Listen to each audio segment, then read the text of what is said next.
Welcome back. We've been digging into some really insightful material on habits, how they form, and maybe more importantly, how we can actually shape them. That's right. And we've got a great hook for you today. Get ready to find out how really small, tiny shifts can lead to, well, pretty remarkable results in your life. It's something everyone grapples with, isn't it? That feeling of, I want to change this. Maybe it's eating better, exercising, productivity. Yeah, but you feel stuck. Or like it's just this massive mountain to climb, and maybe the problem's just you. Exactly. That feeling that you just don't have the willpower. But the sources we looked at, they offer a totally different way to think about it. It starts with this pretty intense story about James Clear. The author behind a lot of these ideas, yeah. He had this terrible baseball accident as a teenager. Really bad. Took a bat to the face, Hmm. broken nose, skull fractures, seizures, even temporary memory and vision loss. Just awful. And his recovery wasn't some overnight miracle. It was slow, Oh. painful, relearning basic things. But the key insight from his experience and what he built on later wasn't about one big breakthrough. It was described as a gradual evolution. Yeah, a long series of small wins and tiny breakthroughs. He learned firsthand that these little changes, the ones that seem almost insignificant day to day, they compound. Over years, they lead to huge results. And that really is the core idea, isn't it? The quality of our lives often just mirrors the quality of our habits. Keep the same habits, you kind of stay in the same place. But better habits, they can unlock so much more. The question is how? How do we build them when those big changes feel just impossible? Right. And that's where this framework comes in. The source material gives us a really practical system. It lays out the 4 laws of behavior change. The 4 laws. Yeah. And these laws, they tie directly into how habits naturally form in our brains, right? Think of it like a loop. Your brain's constantly running it. 4 steps. First, there's a cue. Something triggers it. Okay, the cue. Second, that cue sparks a craving, a desire for some kind of change in state. You want something. Right. Third, you perform the response. That's the actual habit. The action itself? And fourth, you get a reward. That reward satisfies the craving and basically tells your brain, hey, remember this. This was good. Or maybe don't do that again. So the 4 laws are like levers we can pull for each stage of that loop. Precisely. To build good habits or break bad ones. So the first law connects right to that first step, the cue. Yeah. It's make it obvious. Make it obvious. Makes sense. Habits need a trigger. So if you want a good habit, make the trigger impossible to miss. Exactly. Make the cues visible, unavoidable. And the opposite, for bad habits, make their cues invisible. Hide them. And this is powerful because sight is just so dominant for us, isn't it? Hugely dominant. The source mentions something like 10 million out of 11 million sensory receptors are for vision. What we see drives so much of what we do, often unconsciously. Wow. Okay, so how do we leverage that? Making things obvious, like the example from Japan. Oh yeah, the railway conductors. They use pointing and calling. They physically point at signals, check speed, call out the status. So it forces them to consciously notice the cue, makes it obvious, reduces errors. It engages multiple senses. Sight, sound, touch, makes it deliberate. And for our own lives, like placing things strategically. Right, like that hospital cafeteria study you mentioned before we started recording. Oh, the Massachusetts General one. Yeah, that was brilliant. They didn't preach or ban anything. No, they just rearranged the drinks, put water everywhere, right by the cash registers, easy to grab. And the soda. Tucked away, less convenient. And the result was water sales shot up, soda sales dropped. Just by changing the visual cues, the obviousness. It shows how much the environment shapes us without us even thinking. So if you want to take your vitamins, Put the bottle right by your toothbrush or coffee maker, somewhere you can't miss it. Want to play guitar more. don't leave it in the case under the bed. Put it on a stand in the living room. Make it obvious. Want to eat fruit. Bowl of apples on the counter, not hidden in the fridge drawer. So maybe a quick check-in for everyone listening. Just look around your space right now, your desk, your kitchen. What cues are jumping out at you? Are they nudging you towards the habits you actually want? Yeah. Or maybe the other ones? And a tiny action you could take today based on this. The source suggests something called a habits scorecard. Sounds official, but it's super simple. Yeah, just grab a piece of paper, list your habits through the day, wake up, check phone, coffee, commute. And then just mark them. Plus for good, minus for bad, equals for neutral. The goal isn't judgment, it's just awareness. Yeah. Making your current cues and habits obvious to yourself. Or, another simple one, pick one new habit you want and write down an implementation intention. Which is just that formula. I will behavior at time and location. Like, I will meditate for 1 minute at 7 a.m. in my living room. Writing it down makes the cue, the time and place concrete, obvious. Okay, so law 1, make it obvious. That gets the habit started, but what keeps it going? What makes us want to do it? That sounds like law 2. Exactly. Law 2, make it attractive.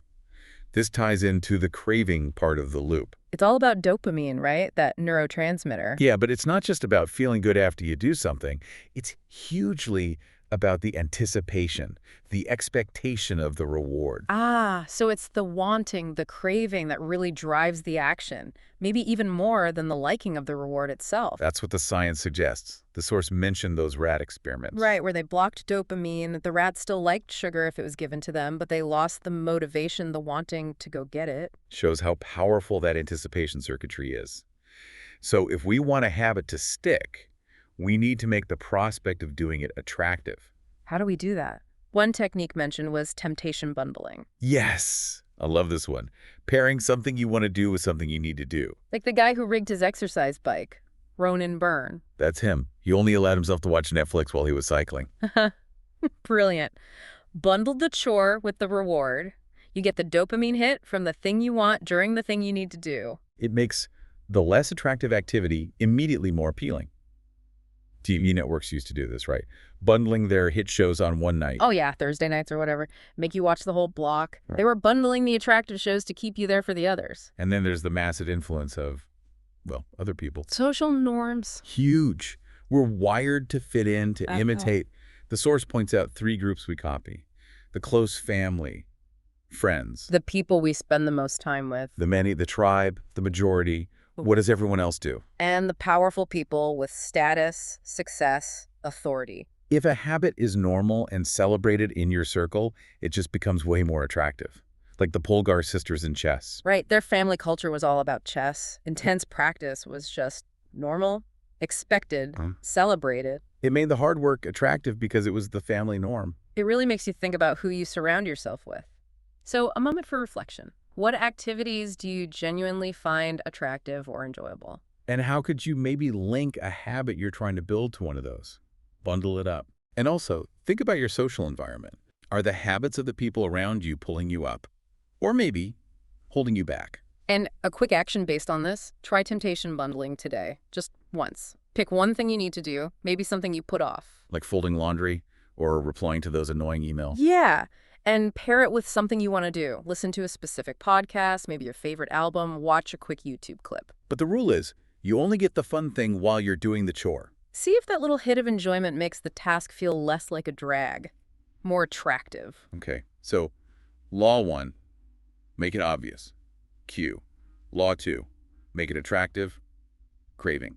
Now, the actual doing, the response, that brings us to law 3, make it easy. This one feels almost primal. We're wired to save energy, the law of least effort. We naturally drift towards what's convenient, what requires the least work. So to make a habit stick, you have to reduce the friction and make the action itself as easy as possible. And the source made a great distinction here between being in motion and taking action.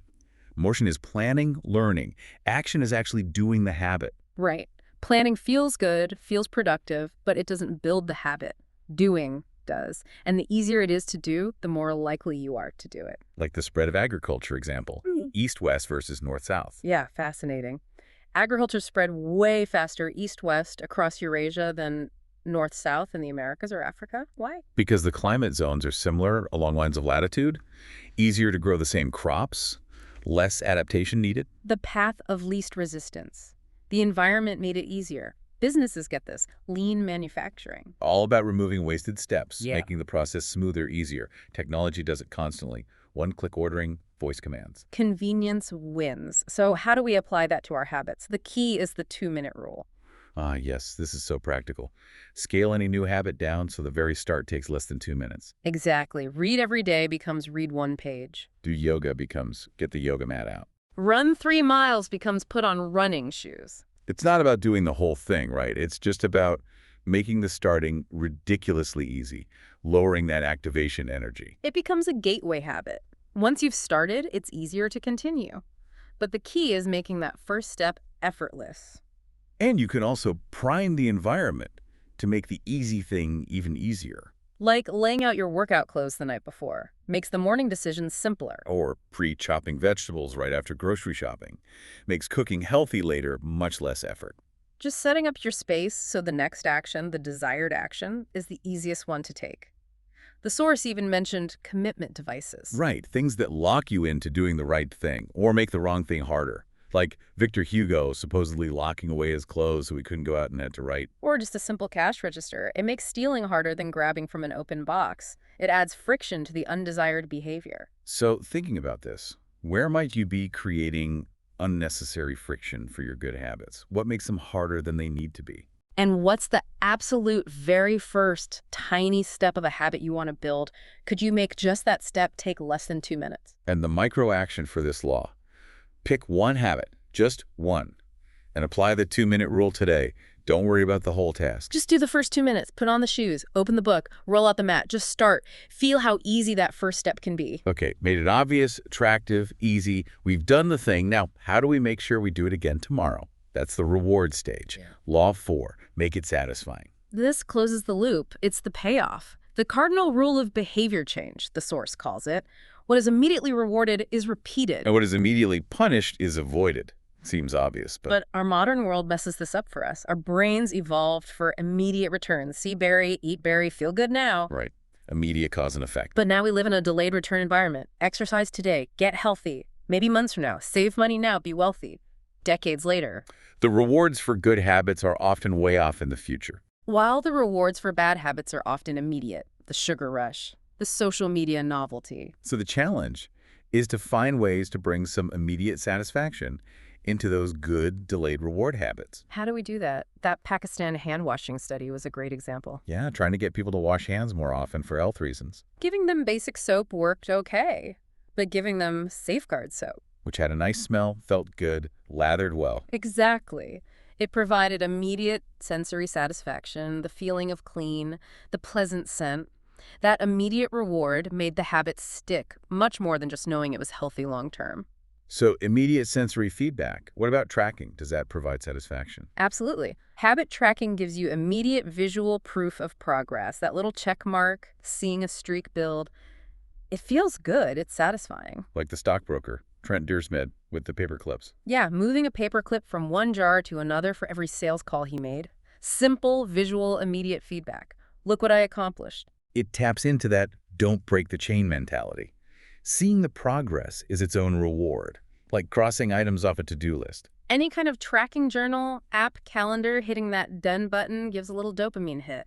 Satisfaction. And on the flip side, you can make skipping a habit immediately unsatisfying, Right. using accountability. Right? An accountability partner, or even a habit contract. Like Brian Harris making a deal with his wife and trainer. If he missed a weight loss goal, he had to pay them Mm-hmm. and dress in embarrassing clothes for a whole week or something like that. Yeah. The immediate potential cost, financial and social, made skipping the workout immediately unsatisfying. Okay, so for reflection here, are you relying only on distant, delayed rewards for your good habits? Where could you inject some immediate satisfaction? A small reward, a visual tracker, just acknowledging the win. And for habits you want to break, could you add a small, immediate cost or consequence to make doing it less appealing right now? And the micro action for today. Pick one habit you did achieve, even a small one, and track it right now. Make a check mark on a calendar. Use an app. Put a pebble in a jar. Just physically record your success and notice that tiny feeling of satisfaction. So those are the 4 laws. Make it obvious, make it attractive, make it easy, make it satisfying. They work together as a system. Covering the whole habit loop. It's a framework for designing better habits. And the crucial thing, woven through all the source material, is consistency over perfection. You will miss a day. It happens. The key is the never miss twice rule. Okay, you missed yesterday. Fine, just make sure you get back on track today. It's about the cumulative effect of showing up most of the time. That's where the remarkable results come from, not from being perfect. It's about building a system for getting, 1% better each day. Tiny gains, compounding over time. Exactly. So we wanted to leave you with a couple of thoughts from the source material that really resonated. Consider this one. Peace occurs when you don't turn your observations into problems. Ooh, that's interesting. Just noticing without judging. And there was that equation, too. Right, near the end. Satisfaction equals liking minus wanting. Satisfaction. Liking, wanting. What could that mean for your own habits, your own sense of well-being? Something to chew on. Maybe pick just one tiny action from today's discussion, one of the laws, and just try it. See what happens.